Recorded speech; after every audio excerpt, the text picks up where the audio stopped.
नमस्कार दोस्तों, आज हमारा दूसरा दिन है कुर्ग टूर का और मैं तैयार हूँ सुबह सुबह घूमने के लिए, जो कि हम बाकी टूरिस्ट प्लेसेस है कुर्ग के जो रह गए हैं उन्हें देखेंगे आज। और ये देखिए मेरे पीछे कितना सुंदर व्यू है। कुछ कल हमने विज़िट किए थे व्यू इनके जो लोकल थे साइट, और आज हम जाएंगे थोड़ा सा दूर कुर्ग के आसपास जितने भी टूरिस्ट प्लेसेस हैं आज हम उनको विज़िट करेंगे। तो चलिए दोस्तों मेरे साथ मिलते हैं।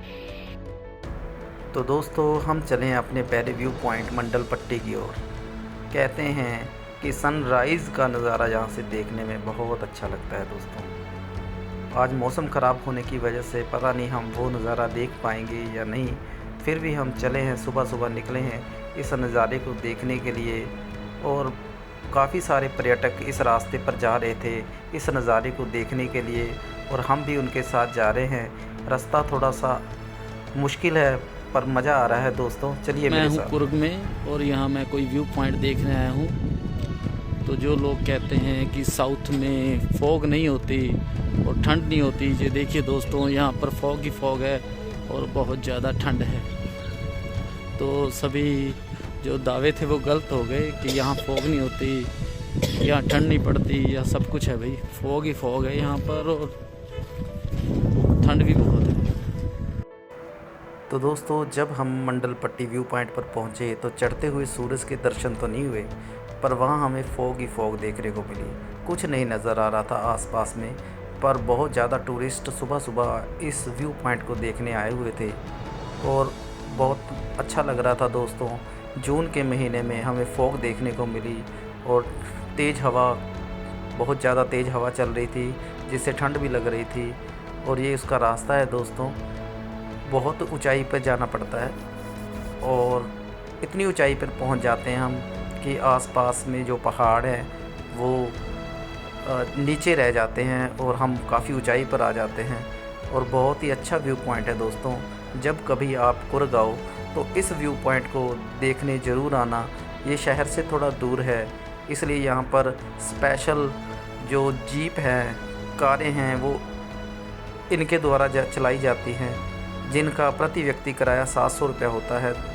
तो जब भी आप आओ दोस्तों कुर्ग में तो ये व्यू पॉइंट ज़रूर देखने आओ, बहुत अच्छा व्यू पॉइंट है दोस्तों। ये देखिए दोस्तों कितनी तेज़ हवा चल रही है, हवा की आवाज़ आप सुन रहे होंगे, कितनी तेज़ हवा चल रही है और बहुत ही ज़्यादा फॉग है दोस्तों यहाँ पर बहुत अच्छा व्यू पॉइंट है दोस्तों, बहुत ही अच्छा लग रहा है मुझे यहाँ पर। तो दोस्तों अब हम पहुँचे अपने दूसरे व्यू पॉइंट अभी फॉल पर, जो कि कावेरी नदी के द्वारा बनाया गया एक झरना है दोस्तों, और ये उसका रास्ता है दोस्तों। और मेरे साथ जो आगे आगे सर चल रहे हैं, इनके साथ ही मैं घूमने आया हूँ, क्योंकि मैं अकेला था तो इन्होंने मुझे अपनी कार में लिफ्ट दी और मुझे सारे टूरिस्ट प्लेसेस दिखाए। ये रिटायर्ड एयरफोर्स अफसर हैं दोस्तों, और अब SBI बैंक में नौकरी करते हैं और चेन्नई से हैं। इनकी भाषा तो मुझे नहीं समझ में आ रही थी, पर इनके साथ लगाव हो गया और बड़ा अच्छा स्वभाव था इनका। अपनी फैमिली के साथ आए थे तो इन्होंने मुझे, ये देखिए दोस्तों, ये है अभी फॉल्स, कावेरी नदी के द्वारा बनाया गया ये झरना है। सर लोग बहुत ज़्यादा इसे देखने आते हैं दोस्तों, और बहुत ही अच्छा व्यू पॉइंट है ये। और लोगों को देखते हुए मैंने भी सोचा अभी मैं भी अपनी एक वीडियो बना लूँ सेल्फ़ी के साथ यहाँ पर। और बहुत ही अच्छा व्यू पॉइंट है दोस्तों, और ये दूसरा टूरिस्ट प्लेसेस है आज के दिन का। तो दोस्तों ये है हमारा तीसरा व्यू पॉइंट ओमकेश्वराय टेम्पल, जो कि शहर के बीचों बीच बना हुआ है। वहाँ से हम घूमकर वापस आए शहर की तरफ, तो मैंने देखा कि मैं इस मंदिर को भी विज़िट करूं, और बहुत ही अच्छा मंदिर बना हुआ है दोस्तों, बहुत ही प्राचीन मंदिर है। तो दोस्तों ओमकेश्वराय मंदिर जल्दी जल्दी विज़िट करने के बाद हमने ब्रेकफास्ट किया, क्योंकि हमें अब जाना था शहर से 34 किलोमीटर दूर स्थित दो मंदिर देखने के लिए। एक है 34 किलोमीटर, एक है 42 किलोमीटर। और ये मंदिर बहुत ही अच्छे मंदिर हैं, पहाड़ों के बीच में बने हुए ये मंदिर हैं दोस्तों। इसलिए हमने जल्दी जल्दी ब्रेकफास्ट किया और हम निकले अपने अगले सफ़र पर। तो दोस्तों हम पहुँचे अपने अगले व्यू पॉइंट बुद्धेश्वराय टेम्पल। ये टेम्पल दोस्तों कावेरी नदी के संगम पर बना हुआ है, और यहाँ पर कावेरी नदी में 3 नदियों का संगम होता है। जैसे हमारे इलाहाबाद में 3 नदियों का संगम होता है, गंगा, जमुना, सरस्वती, उसी तरह इस जगह पर भी 3 नदियों का संगम होता है। कावेरी नदी में 2 नदियाँ और आकर मिलती हैं। उनमें से एक नदी जैसे सरस्वती नदी है वो लुप्त मानी जाती है, उसी तरह यहाँ पर एक नदी है जो कि लुप्त मानी जाती है। और ये देखिए दोस्तों, ये मंदिर है दोस्तों, देखिए इसका व्यू। हम आपको इसको अंदर से भी दिखाते हैं और बहुत ही अच्छा मंदिर बना हुआ है दोस्तों। साउथ में जब भी आप मंदिर में आओ दोस्तों तो आपको अपने पहरावे का बहुत ज़्यादा ध्यान रखना होगा, क्योंकि यहाँ पर ऐसा वैसा पहरावा पा के मंदिर के अंदर नहीं जाने देते दोस्तों। तो दोस्तों अब हम जा रहे हैं त्रिवेणी संगम देखने और लोगों से पूछते हैं भी कौन सी और 2 नदियाँ इसमें आके मिलती हैं, अगर किसी ने बताया तो। पर मुझे एक बात यहाँ पर आकर मालूम हुआ कि कावेरी नदी जो है सिंध नदी की ही एक ट्रिब्यूटरी है।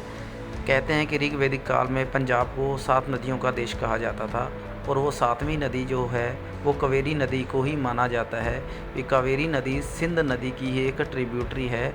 यहाँ पर लिखे चीज़ों से मुझे पता लगा, इस नॉलेज, क्योंकि अभी तक मुझे पता नहीं था और ये एक नई चीज़ पता लगी मुझे। कावेरी नदी को कर्नाटक की गंगा भी कहते हैं। वैसे हमने किताबों में पढ़ा है जैसे कि गोदावरी नदी को ही दक्षिण भारत की गंगा कहा जाता है, पर कावेरी नदी को भी गंगा का दर्जा यहाँ पर दिया जाता है दोस्तों। और ये है त्रिवेणी संगम दोस्तों। यहाँ पर कावेरी नदी में 2 और नदियाँ आकर मिलती हैं, और वो कौन सी 2 नदियाँ हैं पूछते हैं किसी भाई से, पता करते हैं वो कौन सी 2 नदियाँ हैं।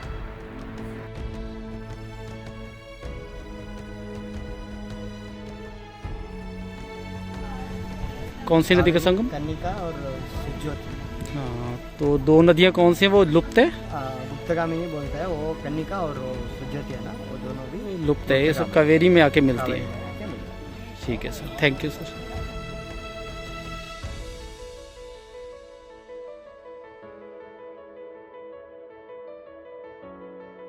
तो दोस्तों वहाँ से हम आ गए हैं अपने अगले व्यू पॉइंट पर, जो कि एक बहुत ही ऊंचाई पर बना हुआ मंदिर है दोस्तों। और इतनी ऊंचाई पर बना हुआ है दोस्तों कि यहाँ पर कभी फॉग आती है और कभी जाती है।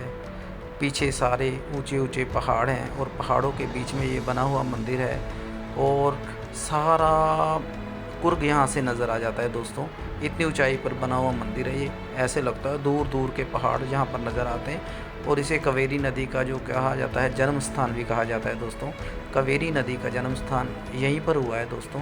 मैं आगे आपको दिखाऊंगा कि कावेरी नदी का जो जन्म स्थान है वो कावेरी नदी जहाँ से पैदा होती है वो स्थान भी मैं आपको दिखाता हूँ दोस्तों अभी अपने कैमरे के द्वारा।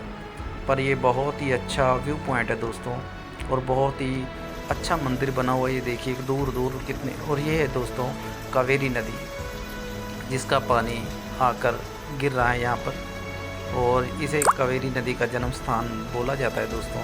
और दूर दूर से टूरिस्ट इसे देखने आते हैं और बहुत ही अच्छा व्यू पॉइंट है दोस्तों ये भी। तो दोस्तों अब हम आए हैं मेडिकल फोर्ट देखने। कुर्ग का दूसरा नाम मेडिकरी है। यहाँ पर ज़्यादातर लोग जो है इसको मेडिकरी के नाम से जानते हैं और ये इसमें प्राचीन किला बना हुआ है। और इस चलते हैं इसके अंदर। ये देखिए दोस्तों, इसके अंदर बहुत सी प्राचीन चीज़ें हमें देखने को मिली हैं, जैसे 12वीं 13वीं शताब्दी के सिक्के, मूर्तियाँ, 12वीं 13वीं शताब्दी से लेकर अब तक की जो है कलाकृति, प्राचीन सभ्यताएं, प्राचीन चीज़ें, प्राचीन सिक्के, प्राचीन हथियार, प्राचीन मूर्तियाँ, सभी हमने यहाँ पर देखे। ये देखिए दोस्तों, ये वो प्राचीन यंत्र हैं जिन्हें यूज़ करते थे प्राचीन लोग, और कोई इनमें से 12वीं सदी है, कोई 13वीं सदी का है। तो चलते हैं आगे और दिखाता हूँ मैं आपको क्या क्या चीज़ें हैं। ये देखो प्राचीन कोई मूर्ति बनी हुई है। यहाँ पर मैंने बहुत सारी प्राचीन मूर्तियाँ देखी, उनमें से एक मूर्ति मैंने पद्मावती की भी देखी यहाँ पर, और भी बहुत ज़्यादा प्राचीन मूर्तियाँ यहाँ पर बनी हुई हैं दोस्तों। और कोई 12वीं शताब्दी, कोई 13वीं शताब्दी की है। और आगे चलता मैं आपको दिखाता हूँ। बहुत सारी चीज़ें दोस्तों यहाँ पर आपको देखने को मिलेगी, प्राचीन से प्राचीन वस्तुएं यहाँ पर आपको देखने को मिलेंगी। और बहुत ही अच्छा ये बना हुआ फोर्ट है दोस्तों।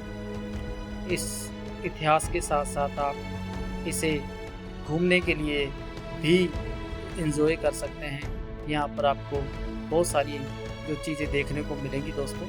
और ये प्राचीन सिक्के हैं दोस्तों,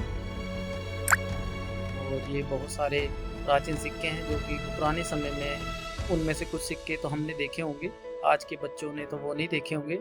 और ये कुछ प्राचीन मूर्तियाँ हैं। तो दोस्तों अब हम आए हैं दूसरी बिल्डिंग में।